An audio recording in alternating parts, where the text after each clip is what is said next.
سامعین محترم، حاضرین ذی وقار، سورہ توبہ کی آیت نمبر 25 میں اللہ رب العزت غزوہ حنین کا قصہ بیان کرتے ہوئے فرماتے ہیں: لَقَدْ نَصَرَكُمُ اللَّهُ فِي مَوَاطِنَ كَثِيرَةٍ، بلا شبہ یقیناً اللہ نے تمہاری کئی جگہوں پر مدد کی ہے، کئی غزوات میں اور کئی جنگوں میں اللہ نے تمہاری نصرت کی ہے۔ وَيَوْمَ حُنَيْنٍ، اور خاص طور پہ غزوہ حنین کے دن، اِذْ أَعْجَبَتْكُمْ كَثْرَتُكُمْ، جب تمہیں اپنی کثرت پہ، اپنی تعداد پہ بڑا ناز ہو رہا تھا۔ فَلَمْ تُغْنِ عَنْكُمْ شَيْئًا،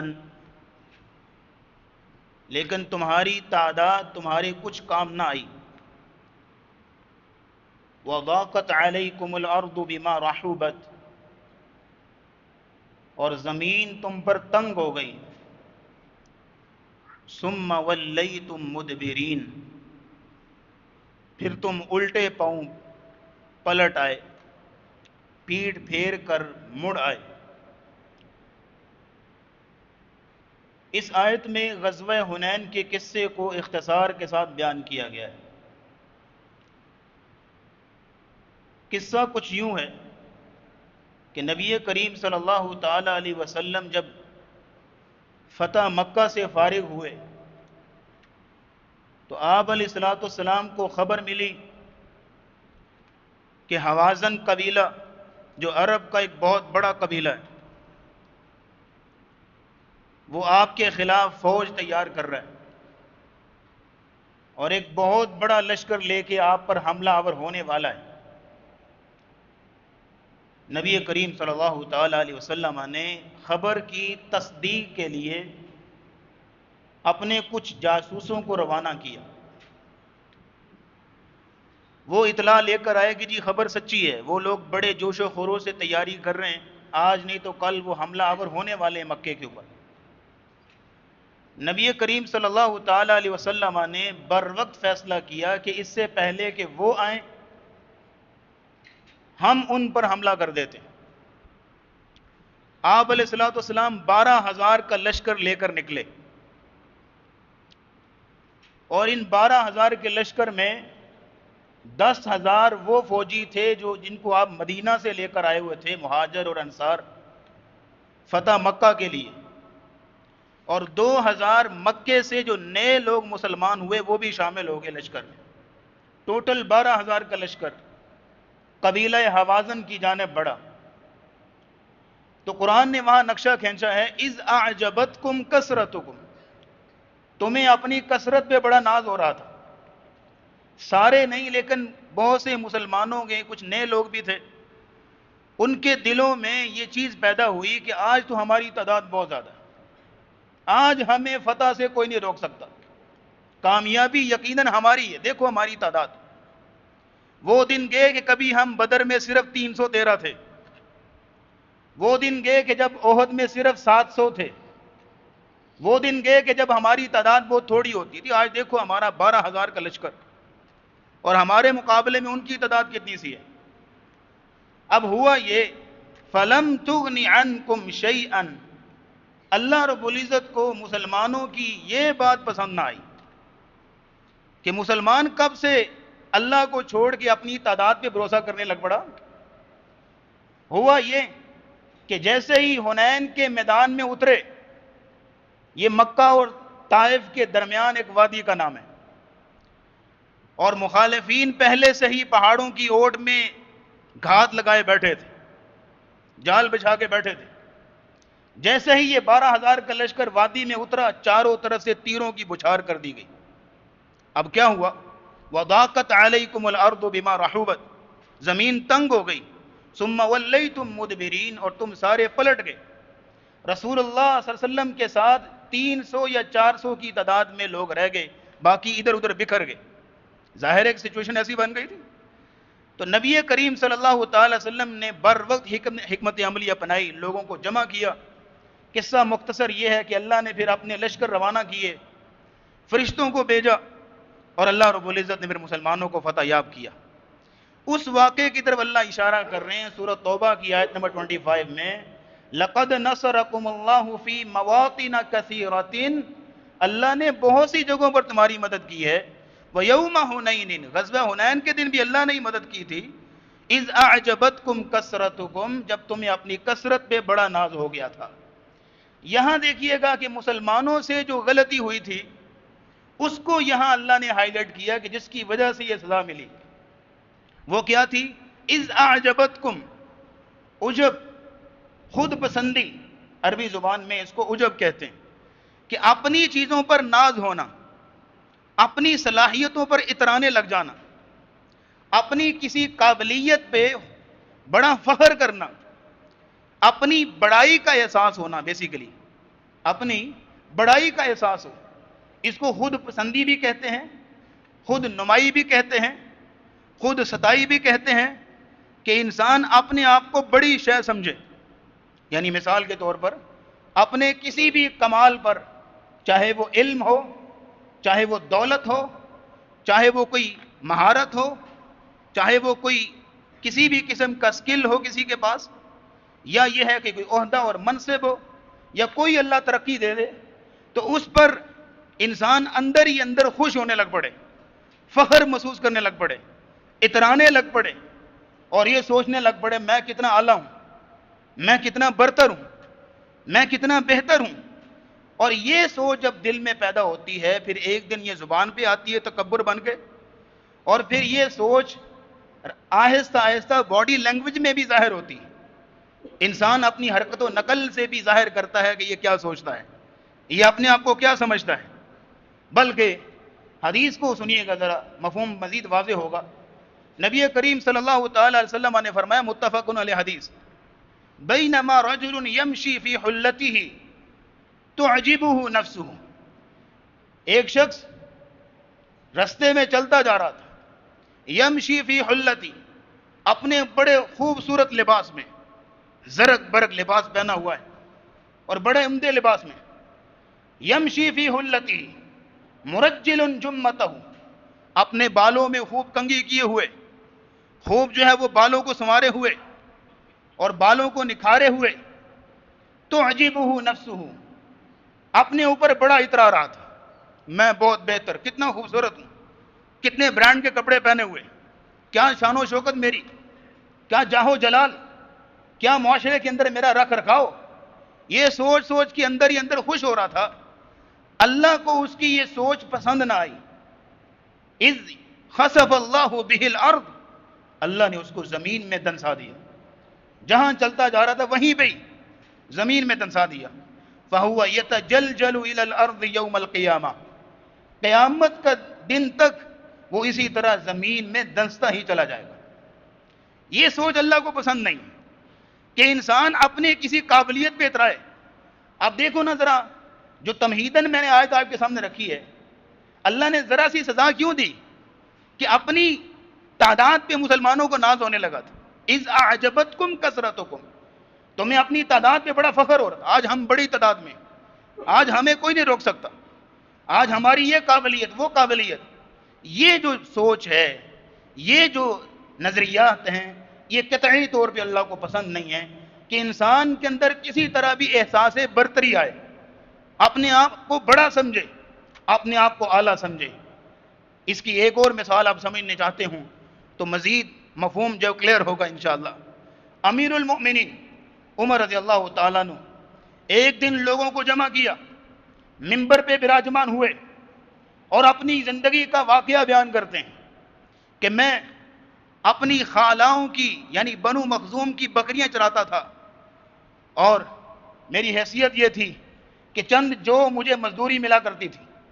پھر کرتے کرتے مزید اپنا واقعہ بیان کرتے ہیں کہ میں اپنے ابا کے اونٹ چرایا کرتا تھا، اور ابا مجھے چھوٹی چھوٹی غلطیوں پہ مارا کرتے تھے، اے عمر تم بڑے نکمے ہو، تم سے کچھ نہیں ہو سکتا، تم کچھ نہیں کر سکتے۔ یہ جب الفاظ اور اس طرح اپنے بارے میں لوگوں کے سامنے بیان کیا تو لوگوں نے سوال کیا جناب، خاص طور پہ عبد الرحمن ابن عوف رضی اللہ تعالیٰ عنہ نے، کہ یہ بات بیان کرنے کی ضرورت، اپنے بارے میں یہ قصہ سنانے کی ضرورت؟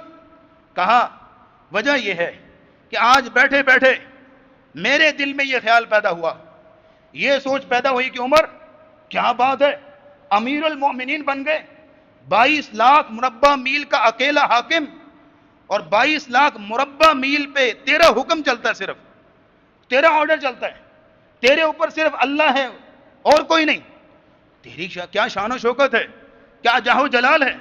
کہا میرے اندر یہ سوچ پیدا ہوئی تھی، اپنے آپ کو اپنی حیثیت یاد دلانے کے لیے یہ بات میں نے آپ کے سامنے رکھی کہ میں بتاؤں آپ کو کہ میری حیثیت کیا تھی۔ یہ عزت تو اللہ نے اسلام کی وجہ سے دی، یہ عزت تو اللہ نے دی اسلام کی وجہ سے، میرا کچھ نہیں۔ تو معلوم یہ ہوا، یہ کمپیریٹیولی دونوں مثالیں، ایک صحیح بخاری والی میں جو رسول اللہ نے مثال بیان کی اور ایک امیر المومنین عمر رضی اللہ تعالیٰ عنہ کا کردار، دونوں مثالیں جب آپ لوگوں کے سامنے آ گئیں تو کس طرح خوبصورتی سے مفہوم آپ کے سامنے آ گیا کہ جب انسان کے اندر عجب آ جائے، خود پسندی، خود نمائی، اپنی بڑائی کا احساس کہ میں بڑی شے ہوں، میں بڑی ترقی کر چکا ہوں، میں بڑے کمال پہ پہنچ چکا ہوں، میری بڑی عزت بن گئی ہے، بڑا رکھ رکھاؤ، بڑی ترقی، یہ وہ، جب یہ انسان یہ سوچ اپنے اندر پیدا کرنے لگ جائے، اس دن اس کے زوال کے دن شروع ہو جاتے ہیں۔ اس دن بھلے وہ لوگوں کی نظروں میں بڑی عزت والا ہو، لیکن اس دن سے اللہ کی نظروں میں وہ گر جاتا ہے، اللہ کی نظروں میں اس کی کوئی ویلیو اور کوئی حیثیت نہیں رہ جاتی۔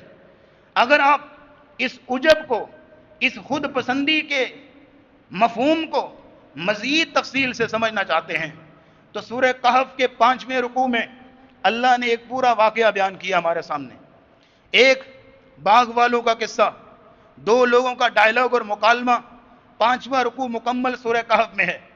2 دوست تھے، ایک کو اللہ رب العزت نے دنیاوی جاہ و جلال دیا ہوا، مال و دولت سے نوازا ہوا، اور دوسرا بیچارہ عام آدمی تھا اور غریب آدمی تھا۔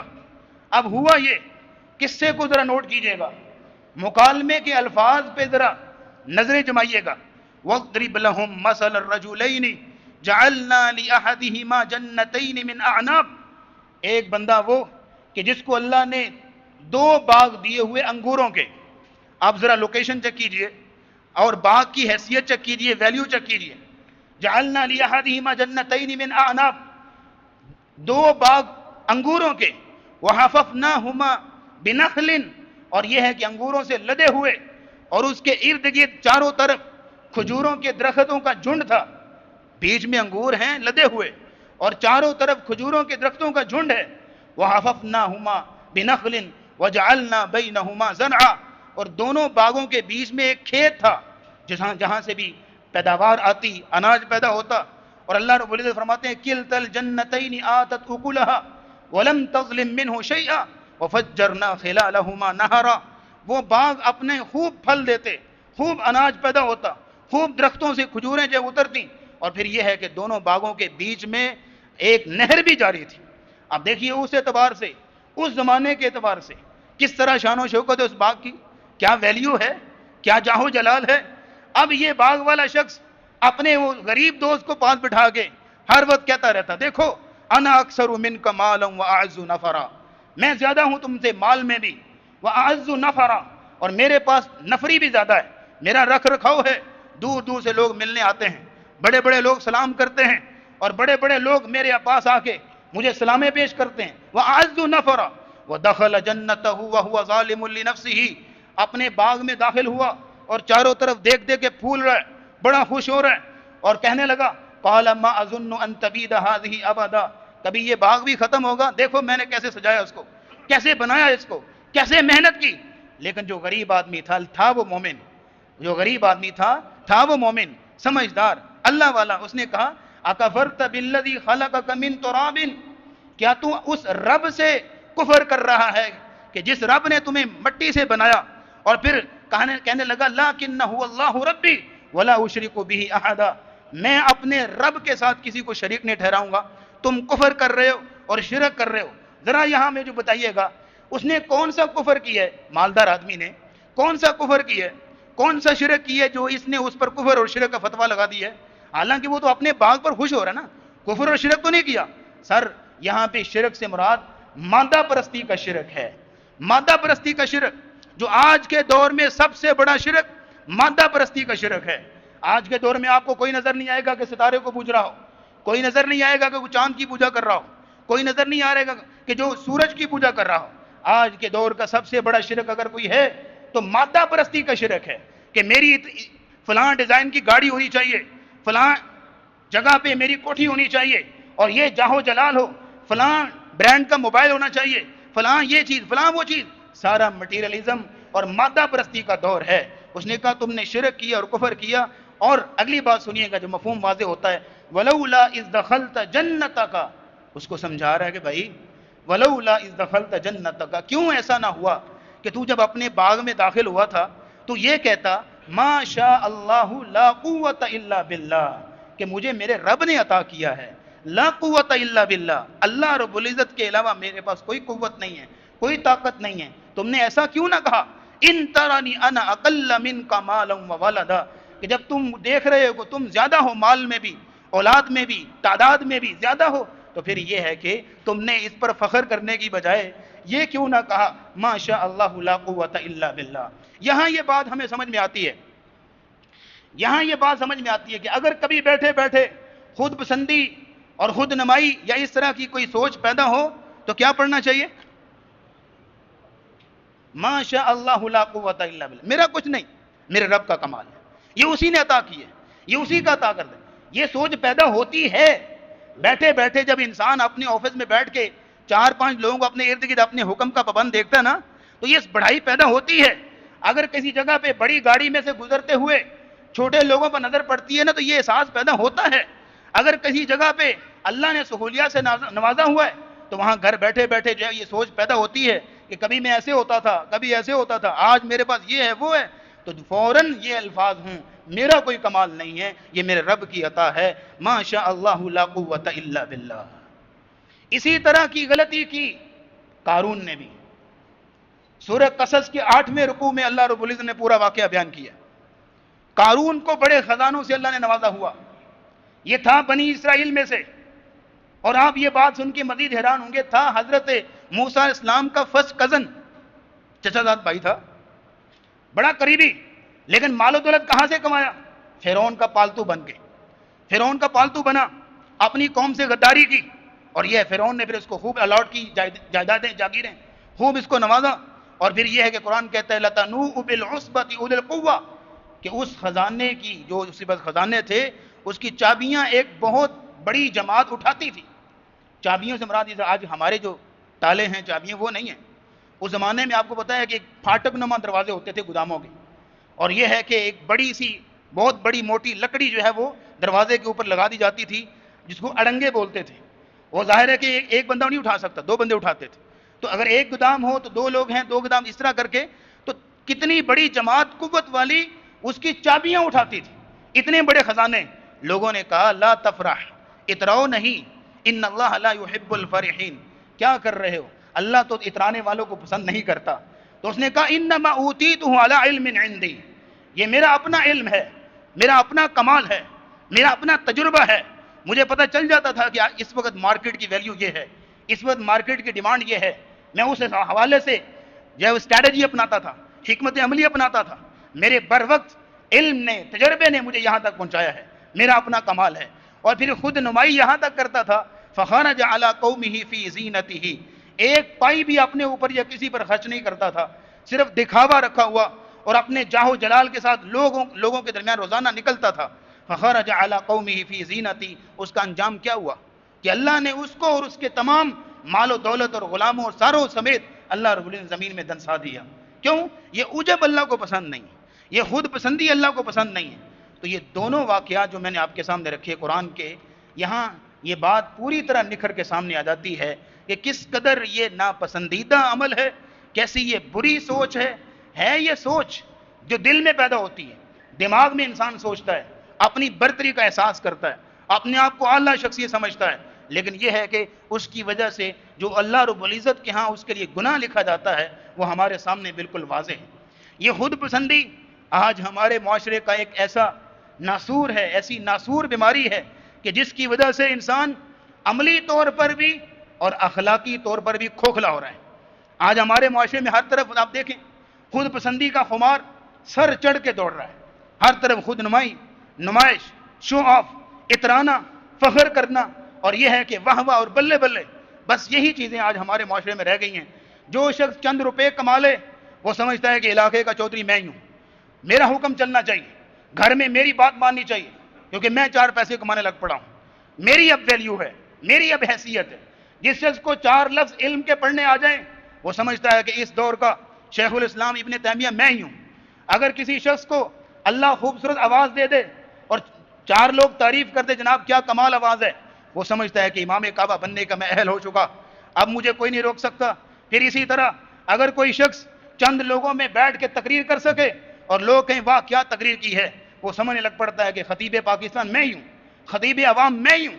یعنی اپنے آپ کو بڑا سمجھنا یہ چھوٹی چھوٹی چیز پہ، اور پھر اس وجہ سے حالت یہاں تک پہنچ چکی ہے کہ چونکہ میں بڑا ہوں، میں اعلیٰ ہوں، میں بہتر ہوں، تو کسی دوسرے کی کوئی پرواہ نہیں ہے، کسی بڑے کی کوئی عزت نہیں ہے، کسی بڑے کا کوئی احترام نہیں ہے، نہ کسی چھوٹے کا لحاظ ہے کسی طرح سے بھی، کیونکہ اچھا میں ہوں، بہتر میں ہوں، بڑا میں ہوں۔ اس میں نے اس انداز سے معاشرے کو پہنچا دیا ہے کہ آج وہ دن تھا کہ جب بڑا بزرگ کسی معاشرے سے گزرتا اور لوگوں کو روکتا بیٹا یہ نہ کام نہ کرو غلط ہے، تو بچے جو ہے وہ چپ کر کے چلے جاتے، بات مان لیتے۔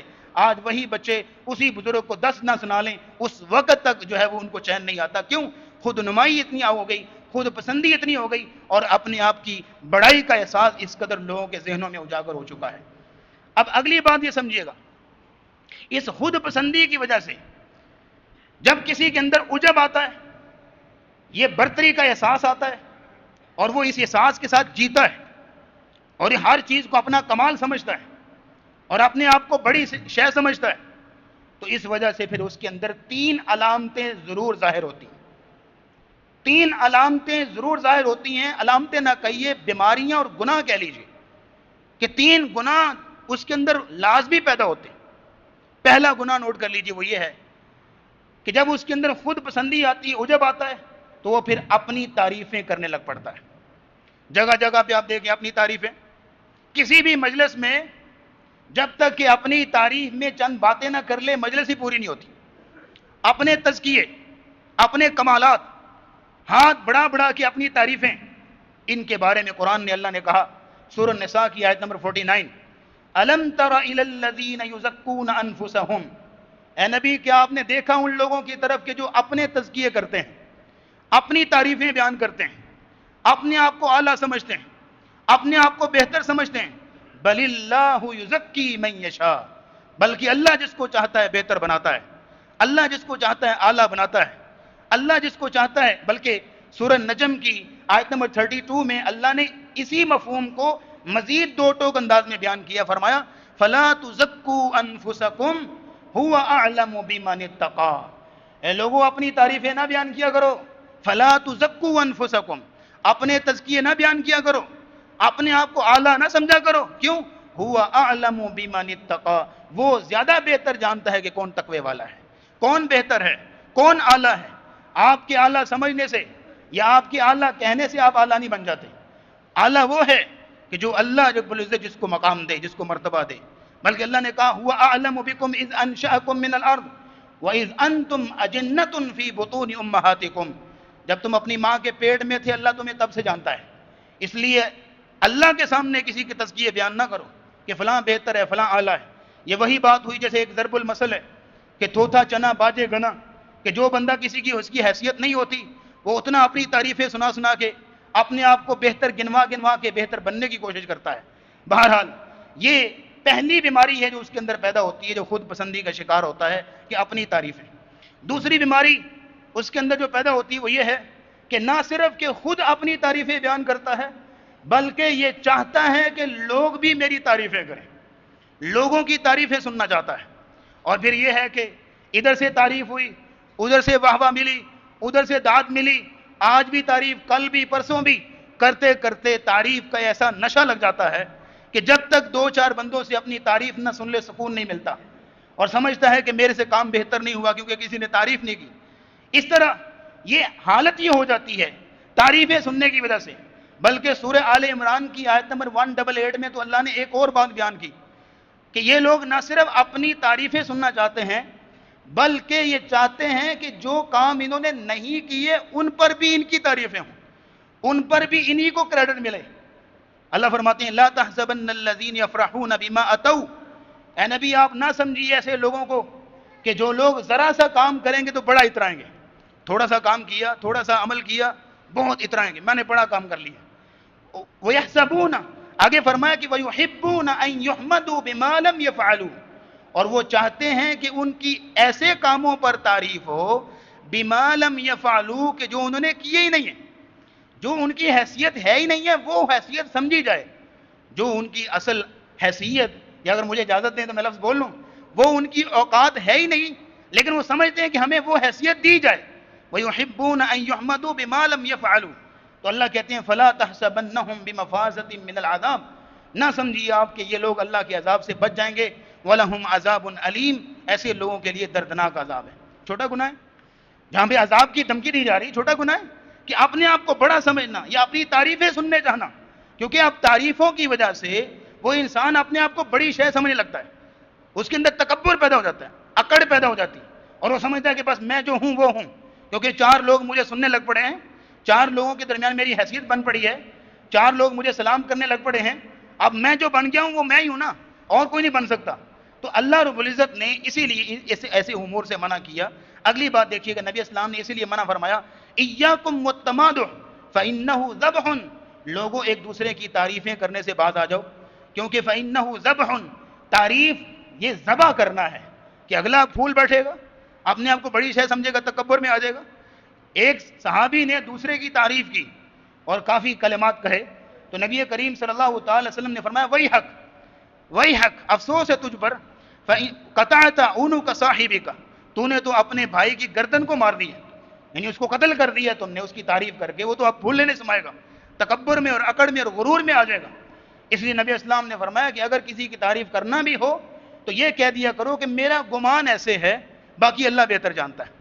لیکن یہاں پہ میں اس مسئلے کو مزید کلیئر کر دوں کہ اگر کسی جگہ پہ کسی کی حوصلہ افزائی کرنی ہو یا کسی کو ترغیب دلانی ہو تو اس نیت سے تعریفی کلمات کہے جا سکتے ہیں، لیکن وہ جو حقیقت پر مبنی ہو، حقیقت سے بڑا چڑھا کر نہیں، حوصلہ افزائی کے لیے یا عمل میں ترغیب دلانے کے لیے۔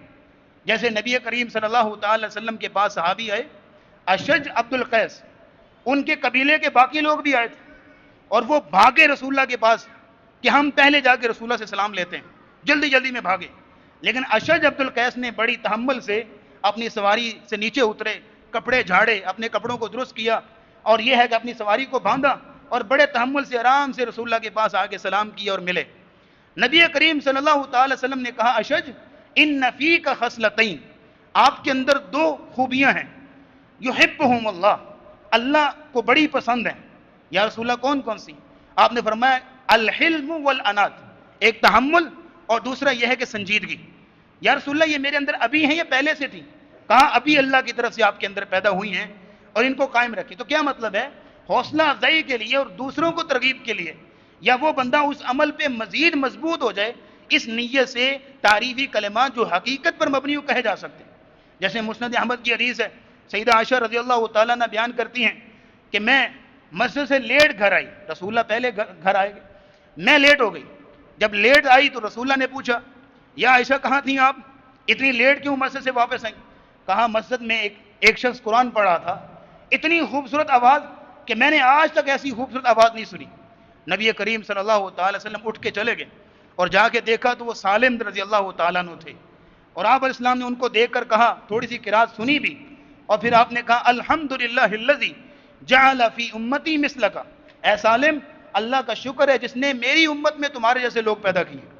تو اس کا مطلب ہے کہ ترغیب دلانے کے لیے، حوصلہ افزائی کے لیے۔ اسی طرح نبی کریم صلی اللہ تعالی وسلم مجلس میں موجود تھے، ابو موسیٰ اشعری رضی اللہ تعالیٰ عنہ تشریف لائے، کہا ابو موسیٰ میں رات کو گلی سے گزر رہا تھا، آپ گھر میں قرآن پڑھ رہے تھے، بڑا اچھی آواز تھی، بڑا خوبصورت قرآن پڑھ رہے تھے، اور مجھے یوں لگا کہ لقد اعطیت مزمارا من مزامیر آل داؤد، کہ آپ کو اللہ نے آل داؤد کی آوازوں میں سے ایک آواز عطا کی، اتنی خوبصورت آواز۔